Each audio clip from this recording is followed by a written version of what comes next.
Halo teman-teman Sobat Bio, jumpa lagi di channel YouTube Biopedia, channel belajar biologi dengan mudah dan bahagia. Berbicara tentang biologi, di dalamnya terdapat materi tentang ciri-ciri makhluk hidup. Sebelum masuk ke materi, ada pertanyaan nih buat Sobat Bio.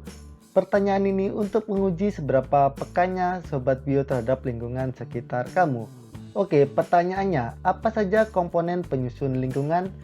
Jawabannya adalah lingkungan di sekitar kita itu tersusun atas dua jenis komponen, yaitu komponen biotik dan komponen abiotik. Apa itu komponen abiotik dan biotik? Jawabannya adalah komponen biotik adalah komponen yang tersusun atas semua jenis makhluk hidup yang ada di sekitar kita. Contohnya manusia, hewan, tumbuhan, dan mikroorganisme. Terus apa sih komponen abiotik itu? Kebalikannya ya, komponen abiotik adalah komponen yang terdiri dari benda-benda tak hidup. Contohnya tanah, air, cahaya matahari, bahkan udara yang Sobat Bio hirup. Nah, gimana sih cara kita bisa ngebedain makhluk hidup dan benda tak hidup? Jawabannya adalah dengan mengetahui karakteristik makhluk hidup. Jadi makhluk hidup itu punya ciri-ciri yang nggak dimiliki oleh benda-benda tak hidup. Apa saja ciri-cirinya? Mau tahu? Yuk simak yang satu ini.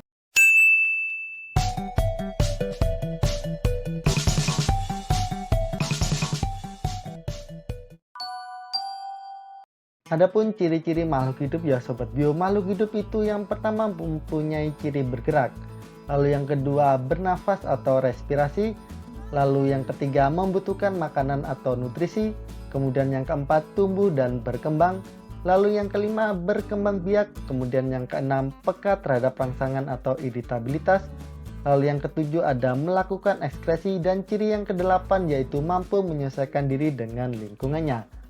Oke, karakteristik yang pertama adalah bergerak. Setiap makhluk hidup pasti bergerak. Lalu bergerak itu apa sih? Bergerak adalah berpindahnya sebagian atau seluruh bagian tubuh makhluk hidup.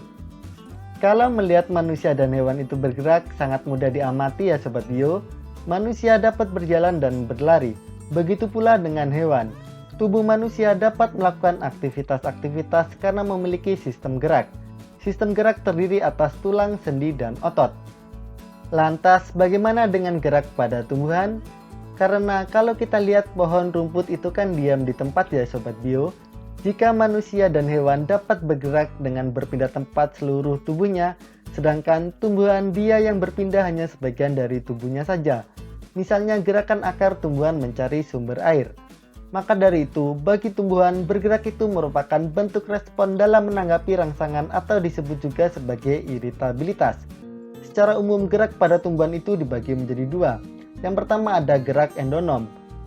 Endonom berasal dari kata endo yang artinya dalam. Jadi, gerak endonom adalah gerak pada tumbuhan akibat rangsangan yang berasal dari dalam tubuh tumbuhannya. Misalnya pH dan hormon. Macam gerak pada tumbuhan yang kedua adalah gerak esionom. Gerak tumbuhan esionom adalah gerak tumbuhan yang disebabkan oleh pengaruh dari lingkungan luar. Nah, gerak tumbuhan esionom ini dibagi menjadi tiga macam, yaitu ada gerak tropisme, kemudian gerak nasti, dan gerak taksis. Lalu ciri-ciri makhluk hidup yang kedua adalah bernafas atau respirasi. Apa itu bernafas?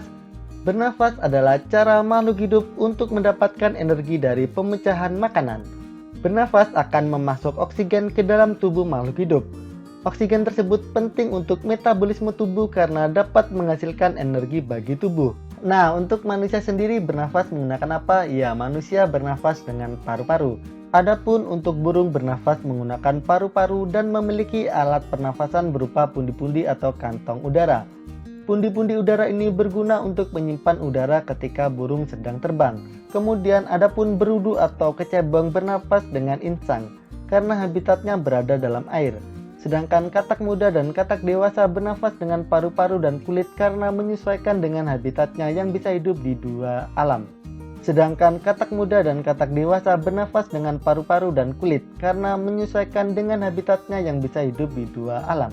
Lalu ada serangga. Serangga bernafas menggunakan trakea, yaitu pembuluh-pembuluh halus bercabang yang memenuhi seluruh bagian tubuh serangga dan bermuara pada stigma. Kalaupun ikan bernafas dengan insang, tapi ada ikan yang bernafas dengan paru-paru seperti ikan paus dan lumba-lumba. Sedangkan untuk tumbuhan sendiri bernafas dengan mulut daun atau stomata. Berikutnya, ciri makhluk hidup yang ketiga adalah membutuhkan makanan atau nutrisi. Semua makhluk hidup membutuhkan makanan sebagai sumber energi. Ada dua macam cara untuk mendapatkan makanan bagi makhluk hidup, yaitu autotrof dan heterotrof. Apa itu autotrof? Autotrof adalah makhluk hidup yang dapat menghasilkan makanannya sendiri. Contohnya seperti tumbuhan yang mendapatkan makanan dari fotosintesis. Sementara itu heterotrof adalah makhluk hidup yang tidak dapat menghasilkan makanan sendiri, jadi harus mendapatkan makanan dari organisme lain. Contohnya adalah manusia dan hewan. Kita ketahui bahwa seperti hewan ya sapi di sini memerlukan energi dari organisme lain yaitu tumbuh-tumbuhan, jadi sapi makan rumput. Nah, adapun manusia yang harus makan nasi untuk mendapatkan energi. Selanjutnya, semua makhluk hidup pasti mengalami pertumbuhan dan perkembangan. Pertumbuhan pada makhluk hidup dapat ditandai dengan penambahan tinggi, berat, dan volume. Lantas, apa itu pertumbuhan? Tumbuh merupakan perubahan ukuran makhluk hidup karena bertambahnya sel-sel dalam setiap tubuh makhluk hidup yang bisa diukur oleh alat ukur atau bersifat kuantitatif. Pertumbuhan bersifat tidak dapat kembali ke keadaan semula atau irreversible. Misalnya itu Sobat Bio bisa perhatikan ya, itu adalah bagaimana biji tumbuh hingga menghasilkan batang, daun, hingga bunga. Kemudian seperti yang sedang Sobat Bio alami saat ini adalah bertambahnya tinggi badan Sobat Bio sekarang tidak seperti pada saat masih SD kan. Nah, pertumbuhan berbeda dengan perkembangan. Sedangkan apa itu perkembangan? Perkembangan adalah fase makhluk hidup menjadi dewasa atau pematangan fungsi organ pada makhluk hidup. Contohnya di sini adalah pubertas yang dialami manusia. Pubertas pada manusia menandakan bahwa telah terjadi kematangan secara seksual. Contoh lainnya yaitu tumbuhan yang awalnya cuma ada daun dan batang akhirnya bisa menghasilkan bunga, buah, dan biji untuk berkembang biak. Ciri makhluk hidup selanjutnya adalah berkembang biak atau bereproduksi. Makhluk hidup akan terus berkembang biak atau bereproduksi untuk menghasilkan keturunan dan memperbanyak diri. Jadi berkembang biak adalah kemampuan makhluk hidup untuk menghasilkan keturunan. Kenapa harus berkembang biak? Apa tujuannya? Yaitu untuk mempertahankan jenis dari makhluk hidup tersebut agar tidak punah. Ada dua cara untuk berkembang biak, yaitu secara seksual dan secara aseksual. Seksual itu secara kawin atau generatif, sedangkan aseksual secara tidak kawin atau vegetatif. Secara lebih detail, seksual itu berarti terbentuknya individu baru yang didahului oleh peleburan sel kelamin jantan dan sel kelamin betina. Contohnya di sini adalah ovipar.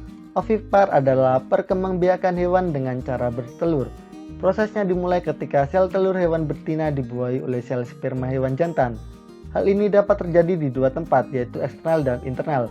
Contohnya di sini ada ikan ataupun ayam. Kemudian ada vivipar. Apa itu vivipar?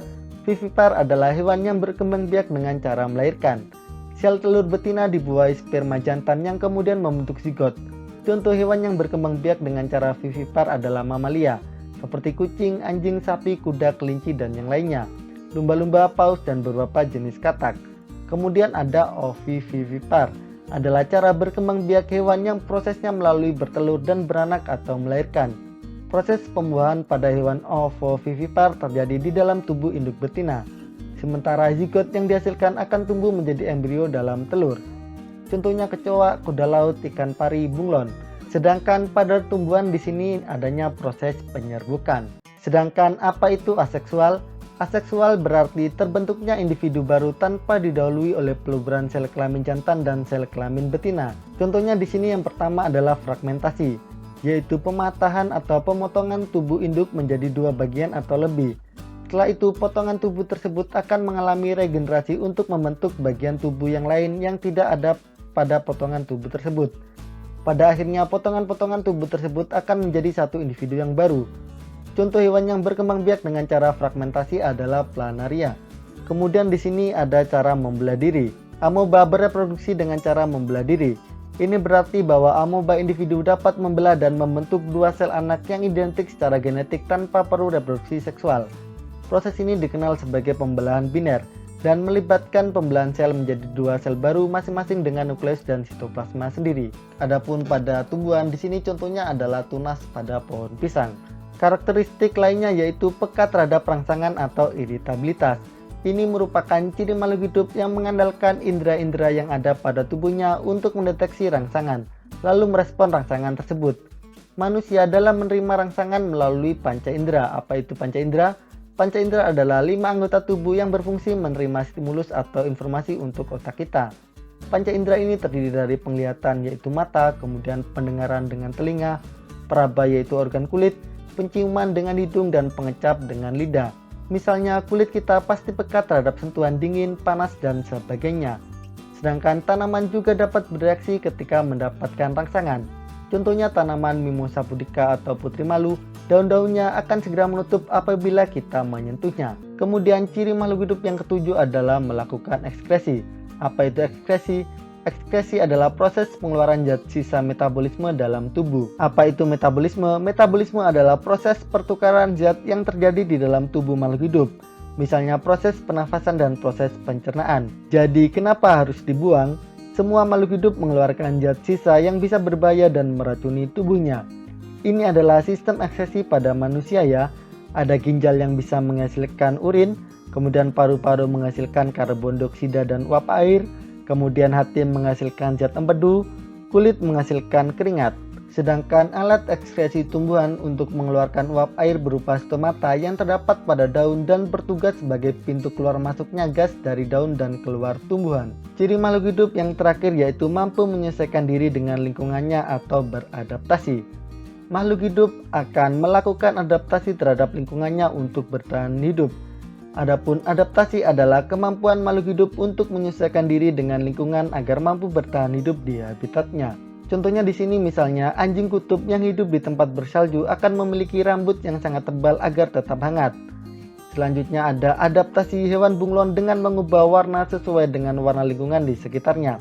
Diharapkan musuh yang mengincarnya dapat terkecoh. Kemampuan bunglon mengganti warna kulitnya sesuai lingkungannya disebut mimikri. Nah, contoh lainnya, tumbuhan saat kekurangan air akan menggugurkan daunnya agar tidak banyak menguap lewat daun. Misalnya pada pohon jati, dia akan merangga saat musim kemarau. Bagaimana Sobat Bio? Itu tadi adalah penjelasan seputar ciri-ciri makhluk hidup. Semoga penjelasannya bermanfaat dan mudah untuk dipahami. Kalau menurut Sobat Bio masih ada yang membingungkan, jangan sungkan-sungkan langsung saja tanyakan di kolom komentar. Terus dukung channel ini dengan like dan komen serta share ke teman-teman Sobat Bio lainnya. Oke, cukup sekian dari Kak Bio. Ingat biologi, ingat Biopedia. Bye-bye.